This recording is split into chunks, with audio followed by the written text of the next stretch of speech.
It was the 17th of June, 1995, and the movie opens on a guy named Danny Lugo, who is casually getting his pump on with a workout right outside a gym. Suddenly, the loud wail of police sirens fills the air, and seeing a massive fleet of cop cars closing in on him, Danny panics big time and immediately sprints off to make a break for it. He pulls off every trick in the book to outrun the cops, but unfortunately, his luck runs completely out when a police cruiser slams right into him. And just like that, the scene snaps back into a flashback from 6 months ago. Danny is an overly ambitious, smooth-talking guy who just got released from prison after serving time for a massive Medicare fraud scam. Despite his fresh criminal record, he tries his luck applying for a job at a fitness center called Sun Gym, where he promises the owner, John Mees, that he can literally triple their total membership numbers in just 3 short months. Now, that sounded pretty impossible to believe, but John takes a gamble and hires him anyway, and Danny actually delivers on his wild promise, completely breathing new life into the gym as crowds of new members start pouring in.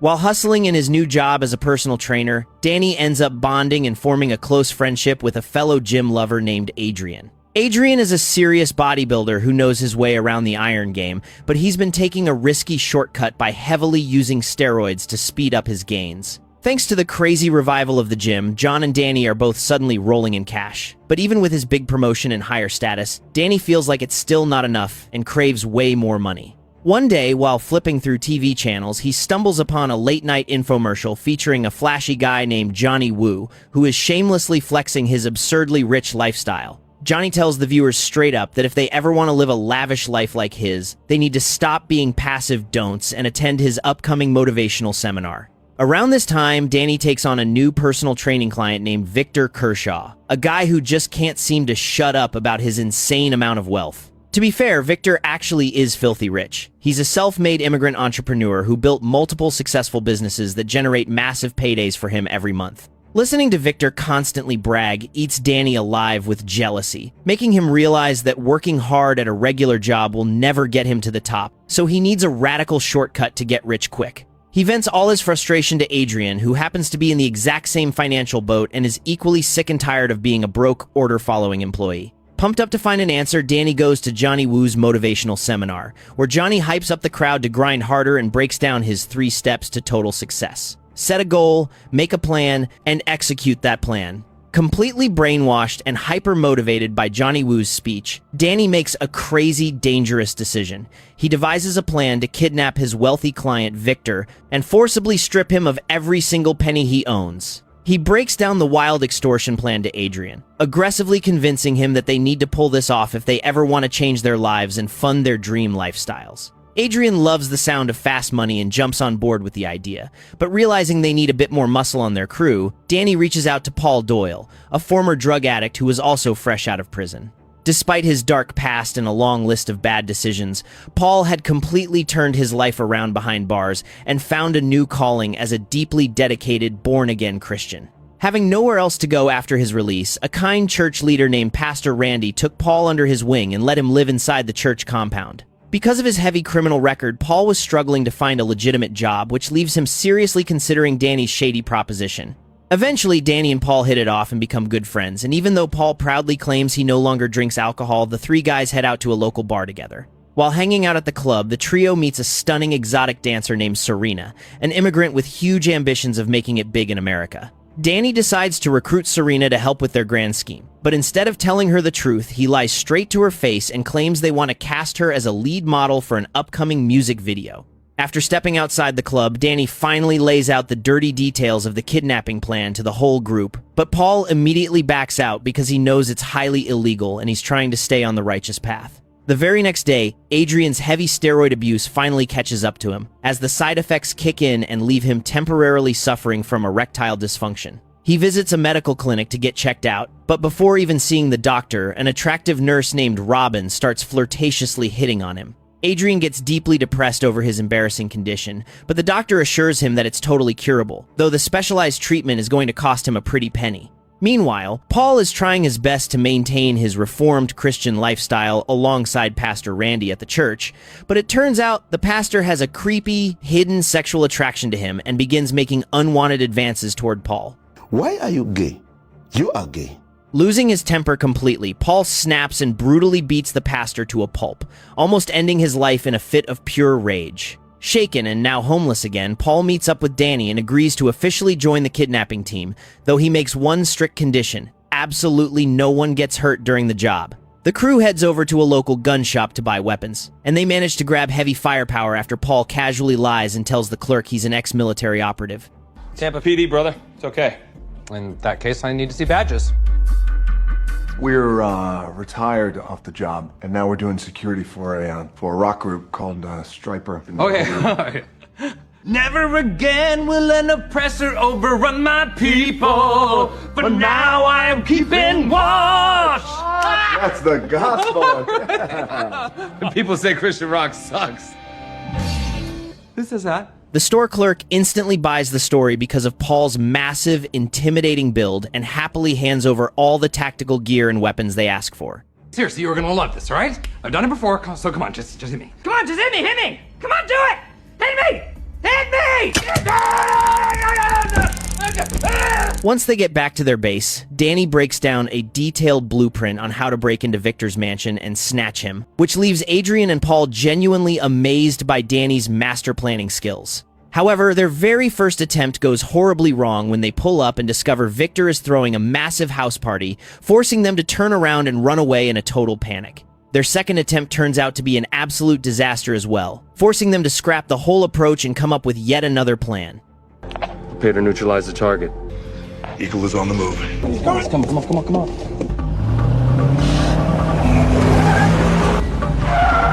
Go! What the hell? Asswipe! Did you get him? You gotta be kidding me! What the f***? He was right here. Where'd he go? You see him? Where the hell is he? There he is! Fuck! You got the wrong BMW! I told you to check the license plate! It was an honest mistake! I told you, M98305 Miami! So we thought it was the same car. It looks exactly the same. It was an honest mistake! Death! You! This time, they set up an ambush right outside Victor's private airfield, where they finally manage to take him down with a taser. They quickly throw his unconscious body into their van and haul him off to a secluded, creepy warehouse that happens to be packed with adult toys. They blindfold Victor so he can't identify them, while Danny tries to disguise his identity by putting on a fake accent. I wake up each day and I try to live a life dedicated to self-improvement. Like tying guys to chairs and sticking pliers up their nose? You gotta be quiet, Victor. Like a mouse. I see guys like you my whole life. You roll into this country and America, she just spreads her pretty cheeks. You're broke, you dumb shit, because you never went to college. Thereby guaranteeing you were going to spend the rest of your life obsessing over pectoral muscles. However, despite Danny's best efforts to alter his voice, Victor immediately recognizes exactly who he is simply by smelling his distinct cologne. What's going on is this dude seems to think he knows who the fuck I am! No, I don't. Come on, man. You're gonna tell me. Get him up now! Your cologne, Danny. You stinky, awful, vanilla, disgusting cologne. Realizing the jig is up, a furious Danny drops the act and tells Victor he's taking every last bit of his wealth. But Victor refuses to break easily, insisting he worked his whole life for everything he owns. The guys then force Victor to make a phone call to his family, ordering them to leave the country immediately while giving a fake cover story for his absence so they won't suspect a thing or report him missing to the police. To build a solid alibi, Danny goes back to his day job at the gym, as if nothing happened, leaving Paul all alone to guard and watch over Victor. During their time together, Paul and Victor start talking, and Paul learns that Victor is actually a recovering alcoholic who gave up drinking just like him. Paul starts showing compassion by bringing Victor food and water, which makes Victor realize that Paul is actually a decent guy compared to his psychotic partners. When Paul starts rambling about his newfound faith, Victor plays along, claiming that God sent Paul to help guide the kidnappers back onto the right path. Upon finding out that Victor is Jewish, Paul places his hand on Victor's head and dramatically asks if he's willing to accept Jesus Christ as his personal savior, to which Victor solemnly replies, I do. That felt great. Oh, how did you do that? I have a gift. It's good. Fast forward 13 long days since the kidnapping, and the crew is still desperately trying to force Victor to sign over all his legal assets. But he stubbornly holds out, despite being subjected to continuous, painful torture. Ironically, because of Paul's gentle treatment, he and Victor actually grow surprisingly close through the whole ordeal. Meanwhile, Serena starts suspecting that the music video gig was a complete lie, so Danny spins another ridiculous story, claiming he's actually a Black Ops agent working on a top-secret mission for the CIA. The CIA? Police CIA? He goes even further with the lie, telling Serena that if she really wants to serve her new country and help with his mission, she needs to stick close to Paul, and she completely falls for it. During one of Paul's shifts watching over the hostage, a desperate Victor makes a wild run for freedom, forcing a panicked Paul to knock him out cold. Damn it! Why'd you make me do that to you, Victor? I have responsibilities! Jesus Christ himself has blessed me with many gifts. One of them is knocking someone the f*** out! Pepe, you okay? Stressed out from the situation, Paul heads to a local bar where Serena approaches him, fully believing she's fulfilling her CIA duties by comforting him. Out of nowhere, an arrogant, mega-rich guy named Frank Griga struts over and rudely snatches Serena away mid-conversation, sparking a heated verbal altercation with Paul. 3 full weeks have passed, and they still haven't gotten Victor to sign a single paper. But after discovering Victor owns a prized, high-earning racing dog, Adrian steals the dog and gifts it to his new girlfriend, Nurse Robin. Broken down by weeks of relentless, escalating torture, Victor finally cracks and signs all the property and asset transfer documents over to Danny. However, Danny's celebration is cut short when he discovers that the transfer documents legally require an official notary public's stamp and signature to be valid. He remembers that his boss, John Mees, happens to be a licensed notary. But when he asks him, John flat out refuses to stamp the papers without Victor physically present in the room. Fortunately for Danny, John happens to be desperately searching for a wealthy sponsor for his upcoming gym competition, so Danny bribes him with cash, getting the documents officially notarized through legal channels. With the notary stamp secured, Victor's entire life savings, properties, and accounts are officially transferred to Danny, meaning his insane plan actually worked. Now comes the dark final phase of their plan, eliminating Victor permanently. So Danny orders Paul to get Victor completely blackout drunk. A terrified, crying Victor begs Paul to spare his life, promising to give him all his money if he just lets him walk away. Paul tries to comfort him, lying that they just need to get him drunk so he forgets Danny's face before they drop him off safely at the airport. Victor sees right through the lie and furiously warns Paul that he'll personally report his sins to Jesus Christ the second he reaches heaven, which instantly sends Paul into a rage. You're not gonna tell Jesus anything.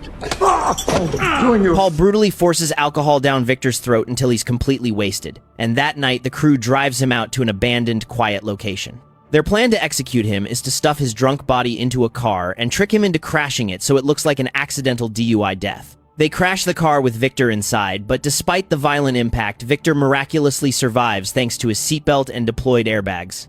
You put on his fucking seatbelt? It is the law. You don't put on a seatbelt, you'll hurt your face with the airbag. That's what they... His blood alcohol's up to his ears. Nobody would expect him to buckle up. Yeah, I concur. That was real stupid. You just made a good man suffer. Determined to finish the job, the crew douses the wrecked vehicle in gasoline and sets it ablaze to burn him alive.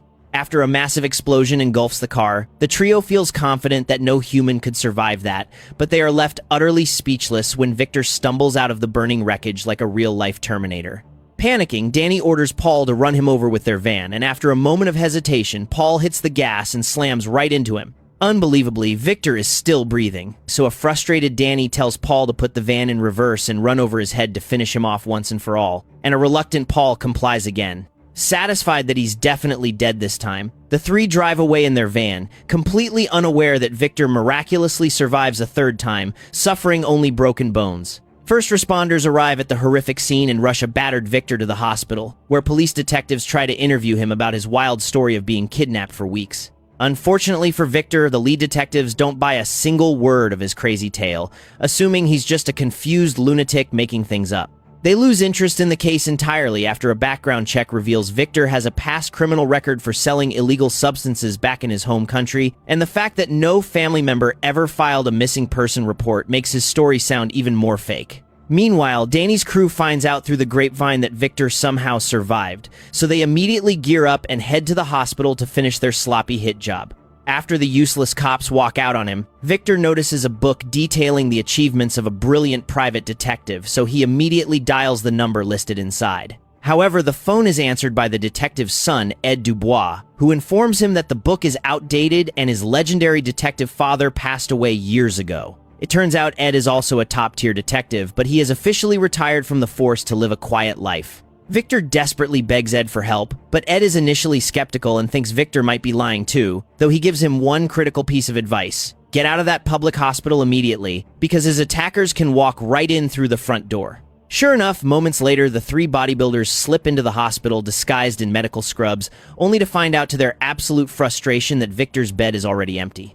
Back at their hideout, the trio splits up their freshly stolen fortune, feeling completely untouchable since they know the police think Victor is just a lying ex-con. By June 1995, the three fitness bros start living high on the hog, blowing through Victor's hard-earned money and living in his luxury real estate. Danny takes over Victor's high-end mansion, while Paul throws lavish parties with his now-girlfriend Serena, though his crazy spending habits pull him right back into his severe drug addiction. Adrian uses his cut of the money to buy specialized medical treatments for his health issue and eventually pops the big question to his girlfriend, Nurse Robin. Meanwhile, Victor is forced to stay hidden in a cheap motel room, where Ed finally pays him a visit and promises to investigate the case personally to bring his kidnappers down.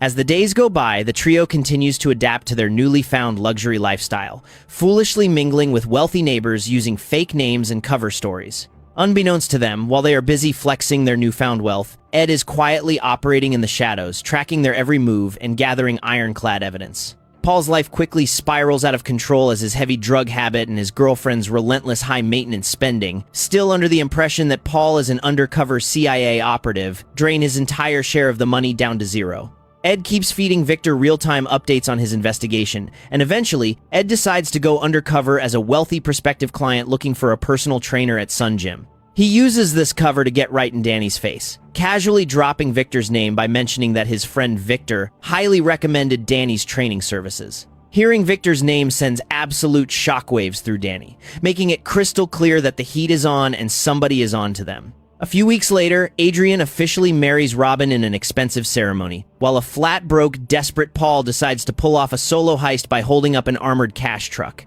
The heist goes terribly wrong, leading to a wild police shootout and chase, where Paul manages to escape by leaping off a bridge into the water, though a bullet tragically blows off his big toe in the process. Bleeding and frantic, Paul crashes Adrian's wedding reception and confesses his massive screw-up to Danny. To fix his financial disaster, Paul proposes that they hit a brand new target: the arrogant multi-millionaire from the bar, Frank Griga, an idea that Adrian immediately jumps on, since he's also blown his entire fortune on his lavish wedding and a brand new house. He blew his whole cut, now he wants to do another job. Is that right? Why did you say it like that? Because I put all my money in the house. Now I need a procedure. A procedure? I'm a man who just got married and his penis don't work, okay? You know what?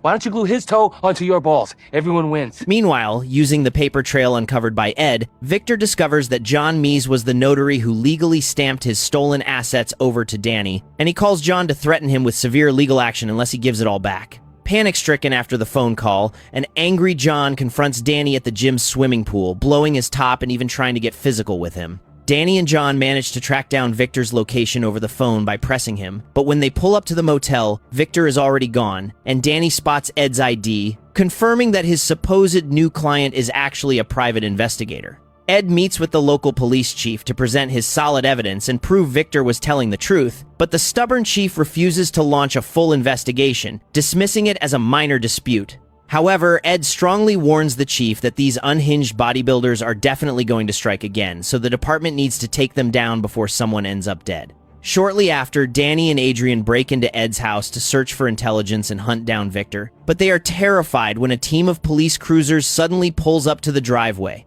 Thinking the cops are raiding the place for them, the two sprint out the back door and leap straight into the water, unaware that the cops were simply dropping off Ed, their former colleague, after giving him a ride home. Realizing how relentlessly dangerous Danny's crew is, Ed decides to move Victor directly into his own home to keep him safe. Despite the walls closing in, Danny refuses to quit, so he officially greenlights Paul's crazy plan to target Frank Griga for their next big score. It turns out Frank made his massive fortune running a multi-million-dollar adult entertainment hotline business, so Danny's crew pretends to be legitimate gym executives looking for a major investor to expand their business. During their initial pitch, Frank recognizes Paul as the guy he picked a fight with at the bar, but despite the awkward connection, he agrees to look into the investment deal. Before getting down to business, Frank proudly introduces his dizzy girlfriend, Christina, eagerly showing off her brand new, expensive breast implants to the crew. They move the business negotiation over to Adrian's house for privacy, while his new wife, Robin, is away working an overnight shift at the hospital. While Christina and the rest of the guys are partying, Frank and Danny sit down for a serious business talk, but a skeptical Frank drops a bomb. He's backing out of the deal because Danny's team clearly looks like a bunch of amateurs. Hearing the word amateur instantly sets Danny off, sending him into a rage because he can't accept being called a loser after working so hard for his dream. A physical fight breaks out, and during the struggle, Danny accidentally takes Frank's life when a heavy weightlifting plate falls directly onto his head. Christina walks into the room and screams in terror at Frank's lifeless body, immediately pulling out a handgun and firing shots at Danny, but he dodges the bullets while Adrian and Paul tackle her to the floor. They inject Christina with a heavy dose of horse tranquilizer to knock her out, while a frantic Danny tries to explain to his crew how the murder was a total accident. While trying to get the master code to Frank's home safe from a half-conscious Christina, the guys fail to notice that Victor's stolen dog sneaks out of the house and runs away. Danny and Paul leave Adrian behind to clean up the bloody crime scene while they drive over to Frank's mansion to drain his safe. However, it turns out a dazed Christina gave them the completely wrong safe combination, and back at the house, things get worse when Adrian accidentally overdoses Christina with another massive dose of horse tranquilizer, killing her instantly. The bitch is cold, bro. Her soul has left her body. I mean, you told me to give her some more tranquilizer, and I did, and I gave her 2 shots, and I think I gave her too much because now she's not breathing, and we were dancing and having such a good time, and I was smacking her ass, and now she's dead, and you're not here, bro! No! No! Did you get the code?